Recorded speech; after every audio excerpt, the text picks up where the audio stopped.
What's up guys? In this tutorial, I will show you how to toggle AirPlay on and off on your iPhone. This should be quite an easy tutorial. For more information, click on the first link in the description below. Swipe down from the top right corner of your iPhone screen to open the Control Center. Locate the AirPlay icon, which looks like a screen with an arrow pointing upwards. This will allow you to connect or disconnect any AirPlay devices in your network. The same goes for the screen mirroring feature. Both AirPlay and screen mirroring require Wi-Fi to properly work. The easiest way to disable AirPlay is to temporarily disable Wi-Fi. To do this, simply tap on the Wi-Fi icon in the Control Center to turn it off. To optimize the AirPlay settings on your device, open your iPhone Settings app.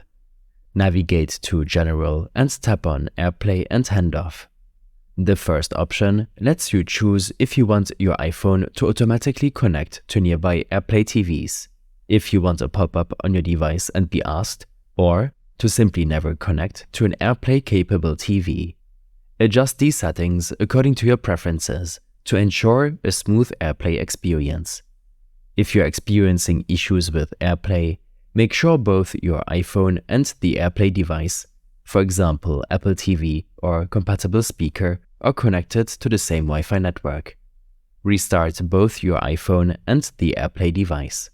This can help resolve any connection issues that may exist. Update your iPhone and the AirPlay device to the latest software versions.